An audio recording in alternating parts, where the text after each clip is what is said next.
the SCV cargo and pickup segment, Tata Motors sold 14,855 vehicles.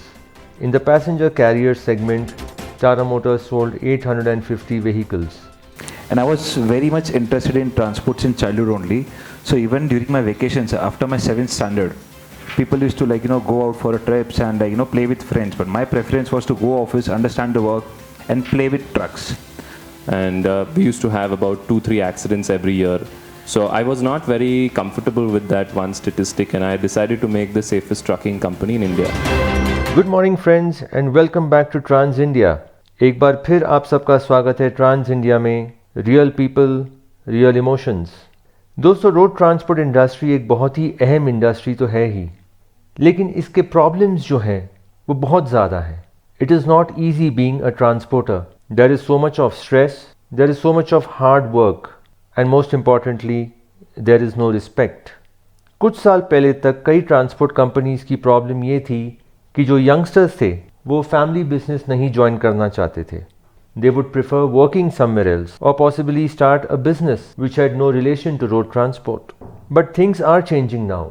In the last few years we have seen many youngsters joining their family business. जी हाँ दोस्तों, MBA करने के बाद, CA बनने के बाद, यहाँ तक कि फॉरेन यूनिवर्सिटी से पढ़ाई हासिल करने के बाद ये अपना फैमिली बिजनेस ज्वाइन कर रहे हैं। And they are not just changing the transport industry, they are changing the entire ecosystem. इनकी कंपनीज में कई चेंजेस आए हैं। IT, systems, processes, ऐसी चीज़ें जो ट्रांसपोर्ट इंडस्ट्री में शायद पहले नहीं सुनी जाती थी अब बहुत कॉमन हो चुकी हैं। The industry can be broadly classified into 2 segments, the organised ones and the unorganised ones. कई कंपनियां हैं जिनकी शुरुआत एक अनऑर्गेनाइज सेगमेंट में हुई और आज they are known to be a professionally managed transport company. हमारे इंटरव्यू सेगमेंट में आज हम ऐसे 2 यंगस्टर्स से मिलेंगे जिन्होंने शुरू से ही ट्रांसपोर्ट इंडस्ट्री को चुना। कंपनी उनके पेरेंट्स ने शुरू की, but they are continuing the tradition and doing a great job at it. We will be talking to mister Chirag Katira, director of Sri Nasik Goods Transport, which is now known as SNGT, and also Mr. Jihan Kotwal, who comes from JFK Transports. But before that, let us see what has been happening in the road transport and commercial vehicle industry in the last few days. Here's a quick news update for you.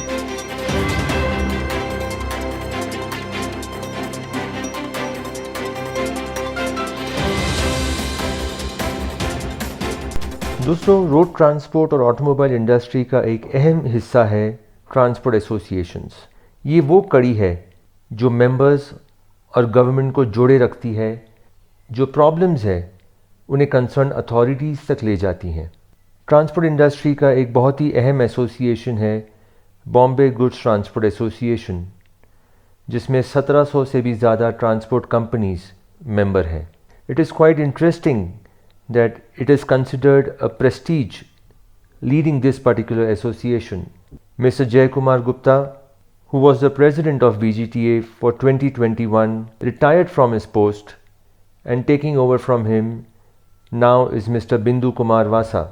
Bindu Kumar Vasa के और team member कुछ इस प्रकार हैं। General secretary हैं Vipul Bansal, treasurer Shamsher Singh, first vice president बने हैं Anil Vijan, second vice president बने हैं Suresh Khosla, 2 first joint secretary Kamlesh Shukla बने हैं और सेकंड जॉइंट सेक्रेटरी बने हैं मुथाया नाडर, और ट्रेजरर बने हैं गुरदयाल सिंह माटा। दोस्तों, ट्रांसपोर्ट एसोसिएशंस हर शहर में, हर ज़िले में पाए जाते हैं। One of the major associations in the automobile segment is the Automotive Component Manufacturers Association of India, which is the apex body representing India's auto component manufacturing industry. ACMA announced the office bearers for the year 21-22, and leading the association as president would be Mr. Sanjay Kapoor, chairman of Sona Comstar Limited. Vice president of ACMA is Ms. Shraddha Suri Marwa, who is the chairman and managing director of Subros Limited. Trans India wishes the best of success to the newly elected office bearers and the entire team of BGTA and ACMA, and we hope they will continue representing to the government and taking their respective industries to newer heights and better efficiency. Coming to more news from the automobile segment, truck manufacturer Ashok Leyland launched the AVTR 4825 10x4 48-tonner tipper with patented dual tire lift axle and heavy duty bogie suspension. This new truck is launched in the AVTR modular platform with 29 cubic meter load body.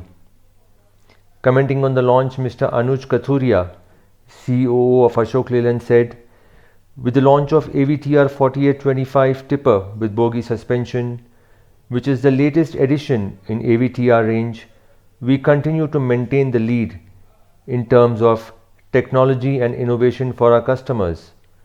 The all-new bogie suspension adds an integral layer of strength and reliability, which is crucial to the tough operating environment of tippers."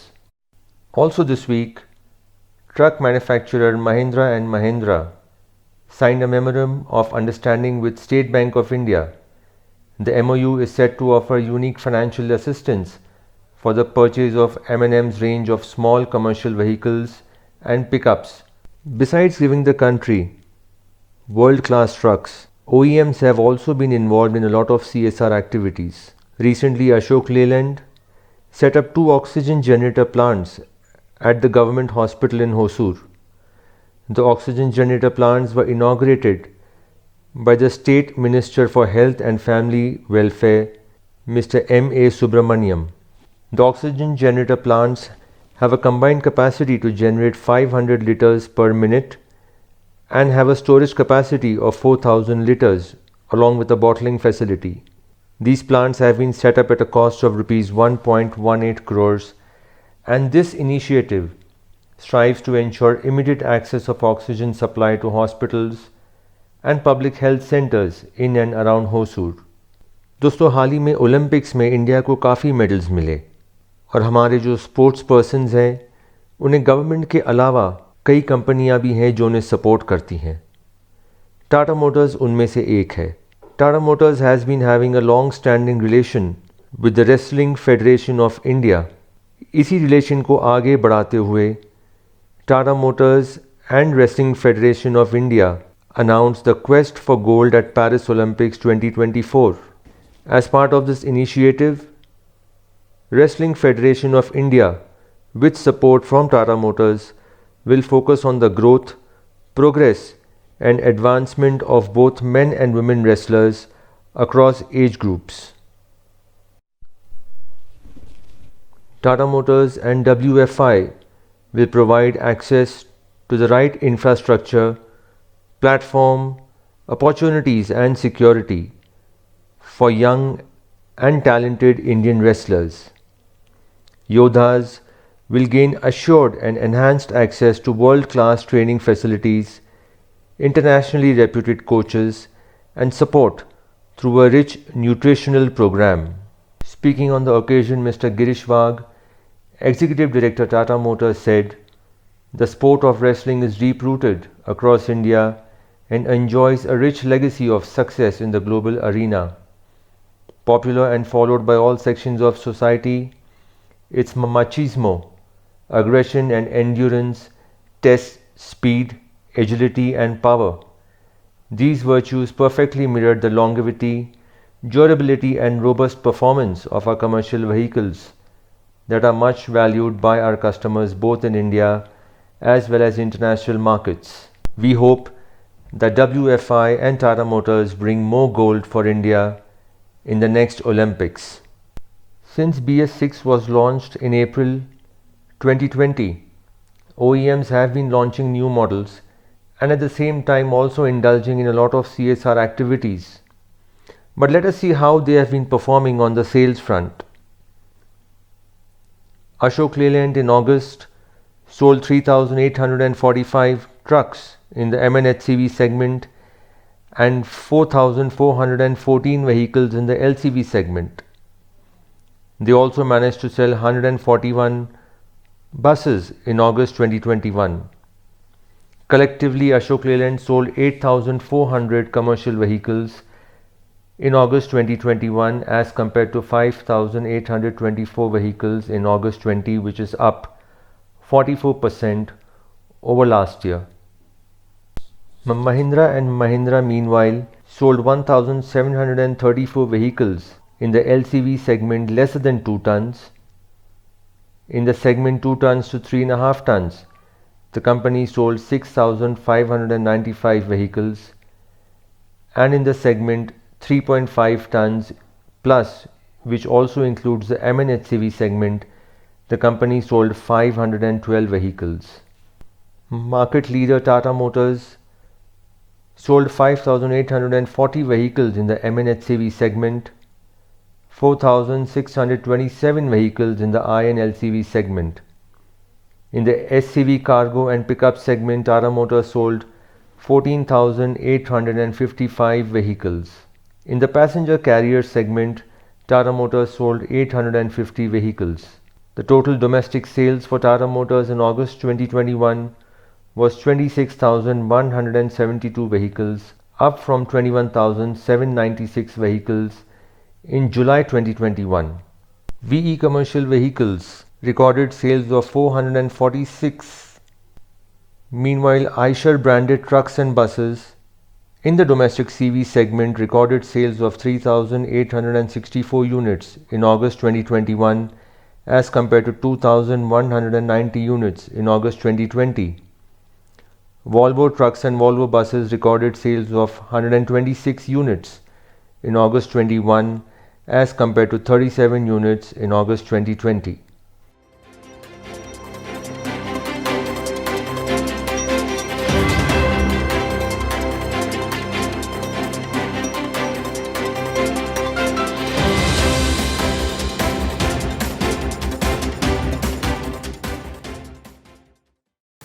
Welcome friends to Trans India, real people, real emotions.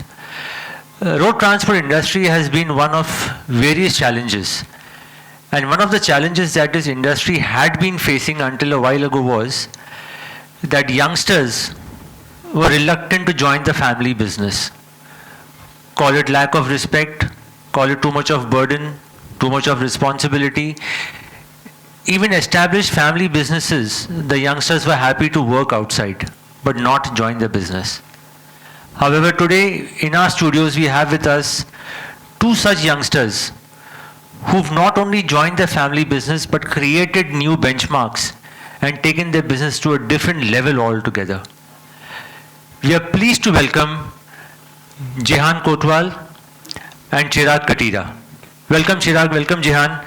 And let me shoot the first question straight away. Jehan, was road transport business your first choice?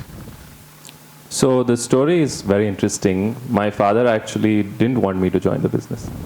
He said, this is not a line for honest, ethical people. The reputation of ours was very bad at the time because he also went through a lot of troubled times. So I'm brutally honest by nature, so he was quite scared that I wouldn't be successful in this line of work because we have to do a little salt, pepper here and there sometimes. But I found it very interesting in terms of the opportunity to grow because there was big gaps in the market and they still are, where you've seen so many startups doing some great work. So I wanted to learn the business fundamentally and then make sure I could scale it up. Chirag, in your case, while Jehan's company was dealing with MNCs and stuff, your line of work was more on the parcel network, which is all the more challenging. Yes. So was road transport your first choice? So I'll be very much honest, I never had a choice. Yeah, so I was very bad in studies. So I just got a 2 option after my 12th standard. And that time we had a difficult, challenging time also. So there was a union in our company that time. So the company was going through a tough time and I got 2 choices. Either do well in your studies, या तो फिर धंधे पे आके बैठ जाओ. And I was very much interested in transports in childhood only. So even during my vacations, after my 7th standard, people used to go out for trips and play with friends. But my preference was to go office, understand the work, and play with trucks. So transport always excites me, and I think it's made for me. That's why I'm very much in love with trucks and with this industry, and this is why I can see myself doing, I don't know, like I think I'm doing well, like, and I can see future also. I can plan goals, and I really have a lot of goals and a lot of games in the mind for the industry, and again, how to grow also. So I've made strategies, road plan, everything I can do because I love this, and I think this is my love. So yeah. So it was always a choice. I didn't have choice, but yeah, I made an indirect choice, and I wanted to be a transporter always. So Chirag, when you joined your company, it was Sri Nasik Goods Transport at that point, and today it is SNGT. What was the need of this transition, and take us through it? Yeah, so this Sri Nasik Goods Transport, the name started because we started from Nasik, and my father was truck driver, and he really wanted to, like, he has this emotional attachment with Nasik because whatever he has today, he has got from Nasik. So he always wanted to continue this name and Sri Nasik, and though we have services in Maharashtra and Gujarat, and we have network of 78 branches, but my father has this love for Nasik. He's like, Nasik to chahiye yaar, Nasik ne mujhe banaya hai. So then, respecting his emotions also, I thought of, like, okay, now promoting SNGT, where I'm not even touching the brand name. So right now, if you see, Sri Nasik Goods is also there with SNGT, but it's in small, like, it's a small size, and SNGT we are promoting as a big part. And then, so it was a difficult journey for me to convince him, but later on he got convinced because again, this name comes with a barrier. When I talk about Sri Nasik, people think we are limited to Nasik only. But we do have 78 branches in Maharashtra and Gujarat. We have reached up till Bhavnagar, Jamnagar, and in Maharashtra also Mumbai, Pune, Dhulia, Jalgaon, we have services. So then later he understood, okay, yeah, now this is the need of the time and we need to promote as SNGT, and he got convinced later. But it took me 2 years to convince him just to, like, put a Sri Nasik Goods in a small size and SNGT as a bigger size. Jehan, your line of work is very different from what Chirag does. What transformations or what changes you got into the business once you got in? So actually, Chirag and I share a lot of things in common. Surprisingly, even my father told me either you become a truck driver, or a cleaner, or you study. And I was also bad at studies. So what do you call me? Bola cleaner banega, no problem. So that was how we, kind of got into the line, I guess. But no, and dad being a truck driver as well, even I've seen that whole journey from scratch. Typically, when I joined the business, we had about 10 trucks, and we used to have about 2-3 accidents every year. So I was not very comfortable with that one statistic, and I decided to make the safest trucking company in India. And so that's kind of what we work towards. So essentially now we have over 120 vehicles, and we're mostly with our attached fleet, pretty much significantly one of the safest in the country. And that's predominantly because of the focus on technology and what we're doing there. So my entire transformation strategy is through safety. So the biggest setback that the road transport industry got was with the onset of the COVID times. How has your business been since March, and how much has it grown currently? Both of you. Yeah, so I'll start. So our industry was going through a tough time, but my company individually didn't suffer much because, again, as I told you, the ground root of a father is a truck driver, and the same, the family is very, attached and involved in the daily activities. So I think the lockdown started 22nd March, if I'm not wrong, and from the very next month, we started going to the offices and the godowns, where staff couldn't reach me, my cousins, my uncles, my father.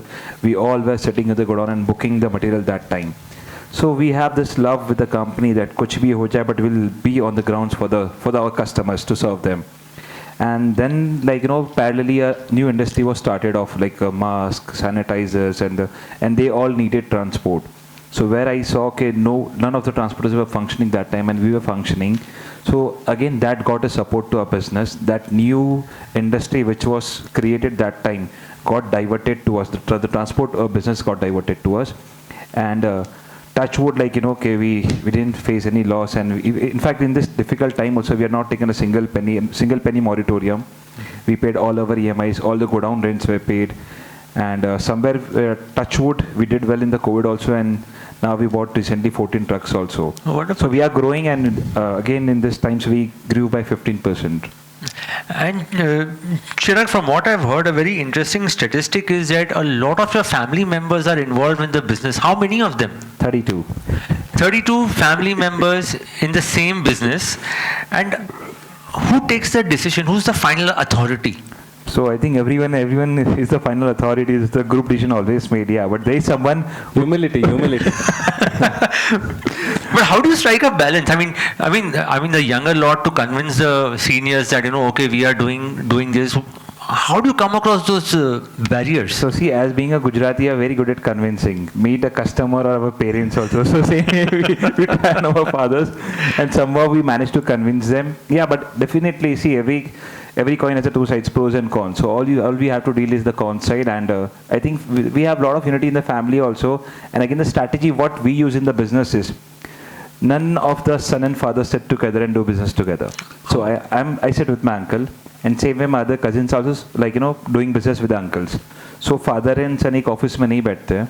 So there is very much justice and clarity, and somewhere we also learn to respect our uncle as a father idol.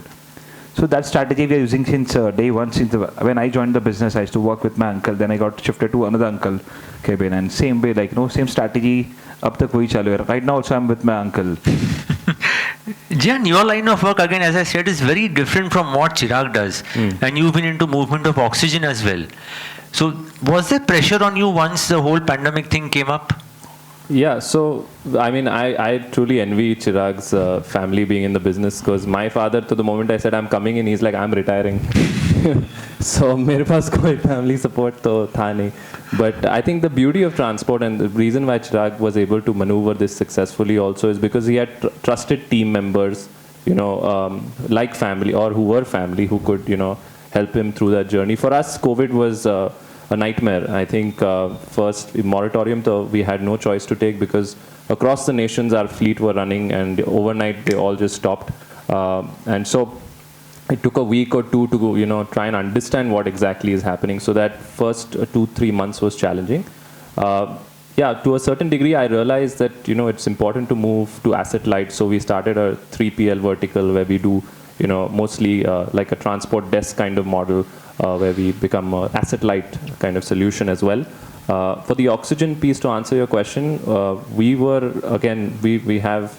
one of the biggest in the space when it comes to the PGP movement, which is the smaller cylinders as well as some cryogenic tanks. So typically, drivers had to work for 16-18 hours a day.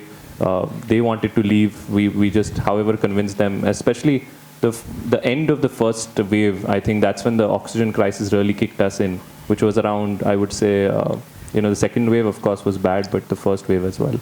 So it was just every day, we didn't know what was going to happen next day. It was crazy. And for oxygen drivers, though, it was, their families kept calling them back because they were scared. But we just had to, make them, pacify them, pay them extra, do whatever we had to keep them on the ground. And Jehan, you've also gone ahead of your drivers, and you're now gathering support for the driver community on the whole through the Humsafar Foundation that you've started. Tell us some more. Tell us some more about that. So typically, I mean, Chirag and I, we discuss this quite often. We realize that it's the foundation, or anything that we do right now for the drivers is missing. There's hardly many people doing work towards them, and it's also not very scalable or sustainable. So how do you kind of have a business model which is like a social venture but cater towards truck drivers? And that's what the foundation's work is in that space. So ideally, of course, the learnings from our trucking company, which was to help reduce road accidents, we realized that when we do real-time intervention with our drivers, so our accidents reduce dramatically. So we've kind of created a technology platform where we use AI to help reduce road accidents by truck drivers. So it alerts them in real time, and then it also rewards them for that behavior. So the foundation collects funds to make sure that, insurance for the driver, scholarships, it could be something as small as, giving him some money for driving safely. So during the oxygen crisis, we were doing almost close to, I think, around 1,000 drivers who were just, driving and not getting any extra additional income. So we raised funds for that, and we were able to disburse a good significant chunk to them per kilometer of safe driving. So that's the kind of work that we do. Chirag, you have been associated with BGTA and now with AIMTC also. What steps have these associations taken to reach out to drivers or the truckers? Association during the COVID times, when that time I was project head of AMTC, and that time we fed around 4 lakh drivers, like daily we used to feed them, and again the drive what we started in AMTC was no donation, only devotion. So what the strategy we planned was, we approached all the OEMs, the dealers and the oil marketing companies, and everywhere we had approached them, and the government was supporting us with a lot of initiatives. And that time we approached everyone, we spoke to them and we informed them कि आपके पास जो भी driver आता है, आप please उसको एक sanitiser bottle, एक मास्क और खाना खिलाओ. And the whole team was made, and there was a subcommittee, and then we approached, and somewhere I think we covered close to 4.5 lakh drivers that time. They used to feed daily without asking and begging a single penny to anyone. And again, this association really trying hard. Even AMTC is doing a lot of things for the drivers. Like, right now also we had written to the government also, okay, please recognize our drivers as frontline workers. We had asked for the insurance. A lot of things we keep asking to the government. We're fighting for the rights. But I think somewhere government is deaf to our demands.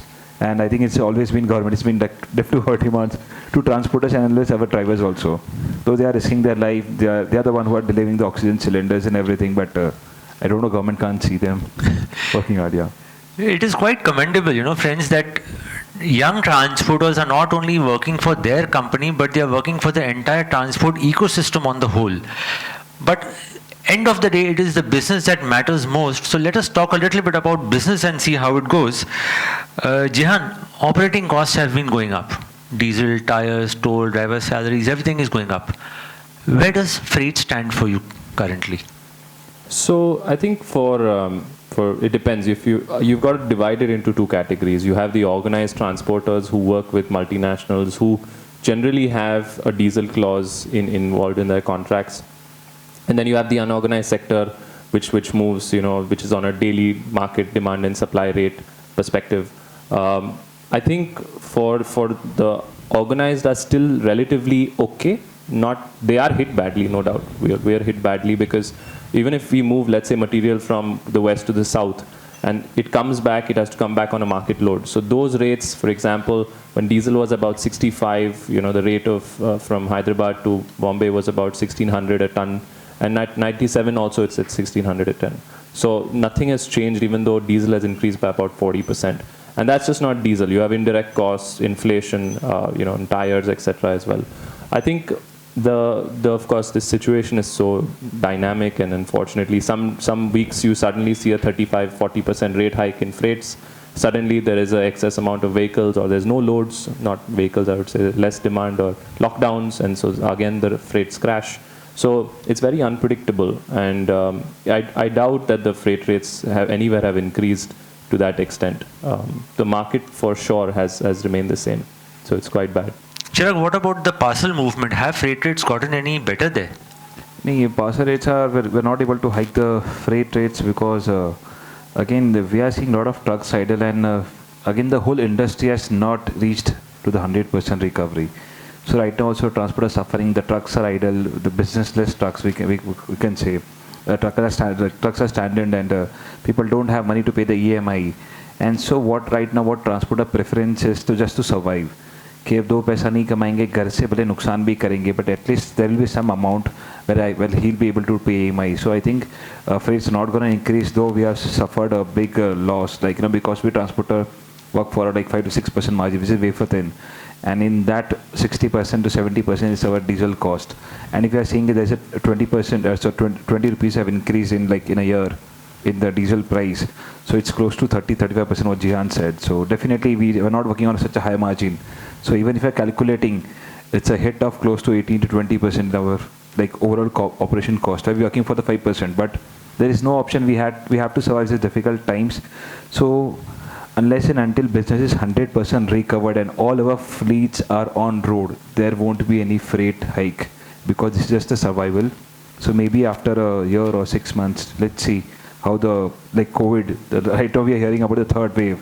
And if things turns out to be better, then only there will be survival. Else, right now what we are seeing is there are people who don't want to, they don't want loads. They are like, khatam ho gaya industry, hum log ko abhi isme se bahar jana hai.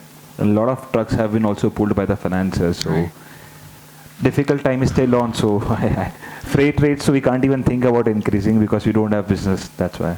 There was a study report which came in earlier this week, which said that the e-way bills and the toll collection are up to pre-COVID levels now. Is that an indication that transport business is back in business? See, I those studies I do. I'm very much shocked that those are the right studies. These are government data basically. So we can't even say that's wrong. Yeah, definitely they are 100% right. But we are not seeing any movement in the industry, and we are seeing a lot of trucks are idle. At least 30% trucks are still standstill without business and without drivers also. So I really doubt. I don't know what's happening in the industry. Maybe there is a lot of farmer movement, and we can say the new parallel industry which has boomed, sanitizer and mask industry, that may be booming a lot, and pharma industry is booming.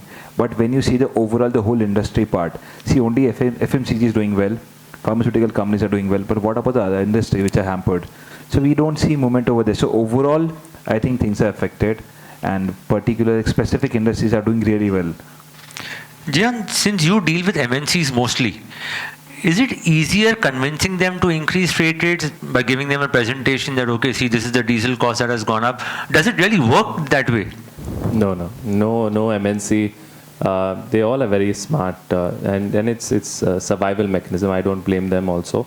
They will tell you the same thing they tell the other transporters, which is another transporter is not increasing. Why are you increasing? So it's either. So basically, competition is killing the freight. Yeah. So they will keep saying the same thing. All my competitors hear the same thing. I hear the same thing, and eventually everybody wants to run their fleet. So I think there will come a time. It is like Chirag said, about a year, almost 6 months to a year, where we are going to see a dramatic change. See, BS6 has made the cost of vehicles 35% higher.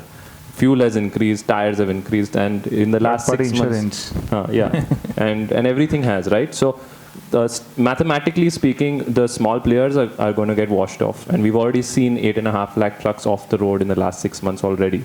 Another BS6 ke alawa, this was one challenge. If in March, and I think October we should know, but if in March the scrappage policy comes through, that's another 1.7 million trucks off the road. If that happens, then it should be interesting to watch how people change then. So the supply-demand paradigm would shift considerably. It will shift. Because there's no way, right? You can't afford a 40, 45 lakh rupee truck EMI. So you can't buy one. And so typically what will people do? So they won't buy. And if they won't buy, there will be a shortage because people still need to eat, food, clothing, shelter has to continue. Transport is a necessity.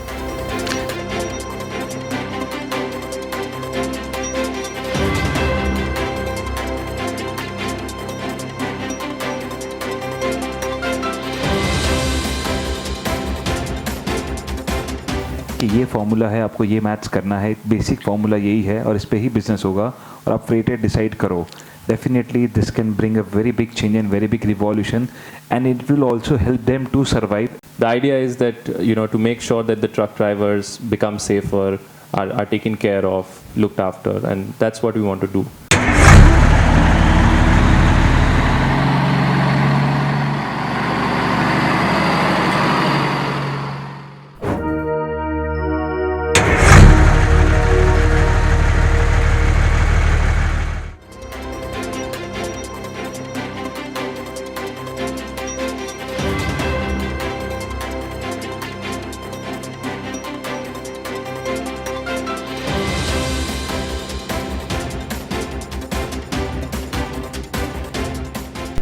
Friends, next week we will be back with you with the second part.